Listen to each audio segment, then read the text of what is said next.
ప్రస్తుతం మనం ఈరోజు రాష్ట్రం రాజకీయాలు చూస్తూ ఉన్నారు. జగన్మోహన్ రెడ్డి 170 స్థానాలు అంటా ఉన్నాడు.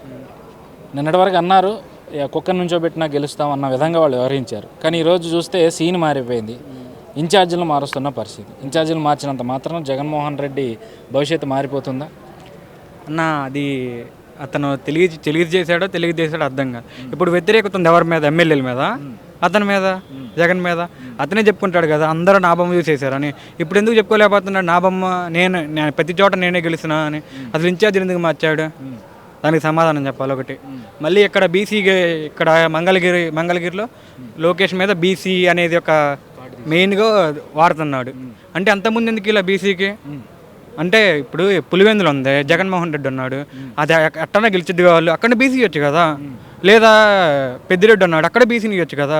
అంటే ఇక్కడ రెచ్చగొట్టాలి బీసీలని రెచ్చగొట్టి గెలవాలి మేము. ఇక్కడ ఈ మంగళగిరిలో ఎవరిని ఏది మార్చినా లోకేష్ బాబు 50,000 ఓట్ల మెజారిటీతో సింపుల్గా గెలుస్తున్నాడు. అది అవ్వదు. నువ్వు బీసీ అంటే వాడుకుంటున్నాడు అన్న, అగ్రకులాలను వాడుకుంటున్నాడు జగన్మోహన్ రెడ్డి. మంగళగిరి నియోజకవర్గం. ఏంటి అసలు మరి ఇక్కడ గంజి చిరంజీవికి ఇచ్చారు ఒక బీసీ, ఇక్కడ బీసీ ఓటింగ్ ఎక్కువ. మరి బీసీలో ఆయన నమ్మే పరిస్థితి ఉందా? ఇప్పుడు మెయిన్ నాయకుడిని నమ్మిపోతే ఎవరు వచ్చినా నమ్మే పరిస్థితి ఉండదన్న. మెయిన్ నాయకుడు అనేవాడు ప్రతిదీ చెప్పాలి, ఏంటనేది, ఏం చేస్తున్నాం అనేది. నాయకులు లేని రాజ్యం ఏముండిద్ది? అది ఆయన చేసిన తప్పులు ఎమ్మెల్యేల మీద దోసేస్తున్నాడు. అలాగే అన్న. పాపం ఆయన చూసి వీళ్ళు విర్రవీగారు. ఇప్పుడు వీళ్ళకే సీట్లు ఉంటుందా? ఆయన చేసిన తప్పులకి వీళ్ళు బలైపోతున్నారు.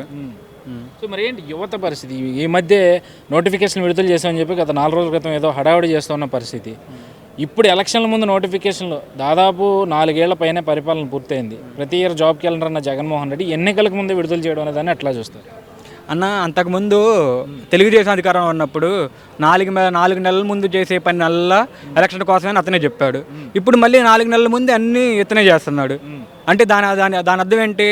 అంటే ఆయన చేసిన పని ఆయనే తప్పనుకొని ఒప్పుకున్నట్టుగా. ఇంకా అది అంటే మాట తప్పను మడవం తెప్పను అన్నారు కదా. మరి అన్న సింగిల్గా వస్తుందని చెప్పి పెద్ద పెద్ద మాటలు చెప్తా ఉన్నారు. సింగిల్ సింహం అవన్నీ తప్పను. ఇప్పుడు ఒక ఊళ్ళో ఒక పిచ్చి కుక్క వచ్చిందన్న, దాన్ని కొట్టాలంటే ఏకం అవుతారా లేదా? ఇక్కడ జగన్మోహన్ రెడ్డి అంటే అంతే పిచ్చి కుక్క. ఇక్కడ ఆ పిచ్చి కుక్కను కొట్టడానికి పవన్ కళ్యాణ్, చంద్రబాబు ఏకం అవుతున్నాయి. అది ఈరోజు పవన్ కళ్యాణ్ తెలుగుదేశం కలయిక మీద కూడా తీవ్రమైన విమర్శలు చేస్తూ ఉంది వైఎస్ఆర్సీపీ. ప్రధానంగా సజ్జల రామకృష్ణారెడ్డి చూస్తే ముందు మీరు సీట్లు సర్దుబాటు చేసుకోండి, మా ఇన్ఛార్జీల పదవులు మేము ఎందుకు మారుస్తున్నాం, దానికి మా స్ట్రాటజీ మాకుందని చెప్పి సజ్జల రామకృష్ణారెడ్డి చెప్తూ ఉన్న పరిస్థితి. దీన్ని ఏమన్నా? అతను ఏంటంటే ఇప్పుడు పవన్ కళ్యాణ్ తెలుగుదేశం వాళ్ళు కొట్టుకోవాలి, జనసేన వాళ్ళు టీడీపీ వాళ్ళు కొట్టుకోవాలి, అలా చిచ్చు పెడుతున్నారు.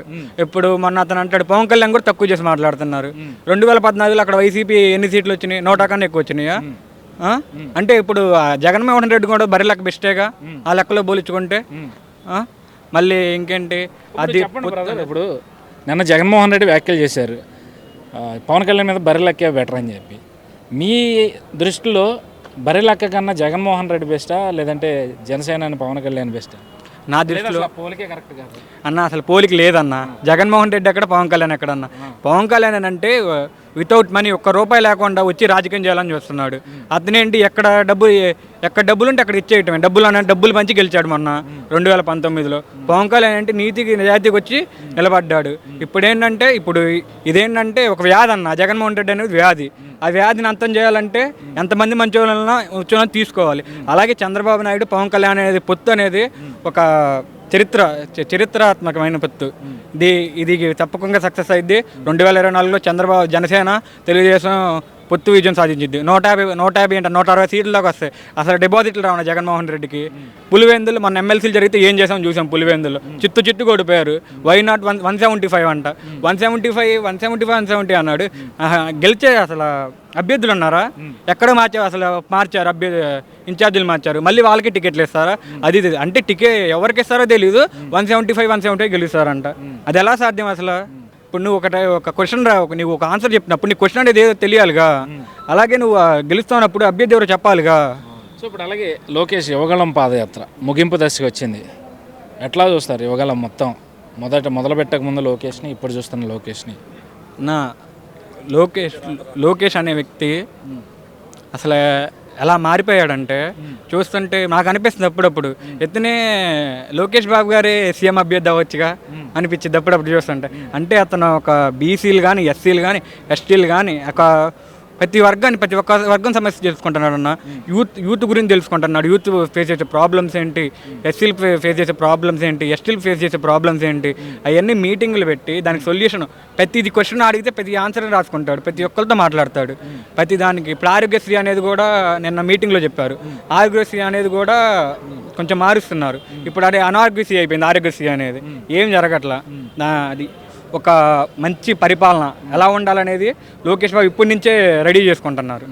యువకుల మొత్తం మీద కూడా యువతని ఉద్దేశిస్తూ కూడా యువతకి అండగా ఉంటానంటూ కూడా లోకేష్ ఎన్నో సందర్భాల్లో చెప్పుకుంటూ వచ్చారు, హామీలు ఇచ్చుకుంటూ వచ్చారు. యువతకు ఉద్యోగాల అంశం కావచ్చు, వాళ్ళ చదువులకు సంబంధించి కావచ్చు.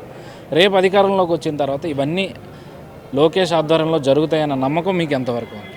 నమ్మకం ఉందన్న. లోకేష్ బాబు ఏది చెప్తే అవన్నీ ఖచ్చితంగా నెరవేరుస్తాడు. అంతకుముందు ఇప్పుడు ఈ 4 సంవత్సరాల కాలంలో ఒక కంపెనీ వచ్చి పెట్టుబడి పెట్టిందా? కనీసం ఒక్క ఎవరికన్నా ఉద్యోగం వచ్చే పరిస్థితి ఉందా?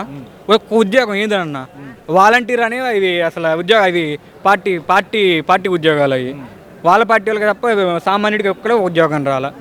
లోకేష్ బాబు ఏంటంటే ఇక్కడ పెట్టుబడులు తీసుకురావాలి, యువతనికి ఉపాధి కల్పించాలి. ఇదే ఆశయంతో ఉన్నారన్న. ఉద్యోగాలు వస్తాయి, మేము బాగుపడతాం, మా యువకులందరం బాగుపడతాం. సో మరి రేపు ముగింపు సభకి చంద్రబాబు, లోకేష్, పవన్ కళ్యాణ్ ఒకే వేదిక మీదకి రాబోతా ఉన్నారు బహిరంగ సభలోకి మొదటిసారి. ఎట్లా చూస్తారు దాన్ని? అది ఫస్ట్ మీటింగ్ అన్న, అదొక చరిత్రాత్మక మీటింగ్. ఆ మీటింగ్ అనేది నిలిచిపోయిద్ది. ఆ మీటింగ్లో ఏంటంటే మొత్తం మన మేనిఫెస్టో ఏంటి, మన విధానాలు ఏంటి, మనం ఎలా గెలవాలి, ఎలా గెలిపించాలి, ఎలాగ ఈ మహమ్మారిని తరిమి కొట్టాలి, వీటి మీదే ఉంటుంది అన్న ఆ మీటింగ్ మొత్తం.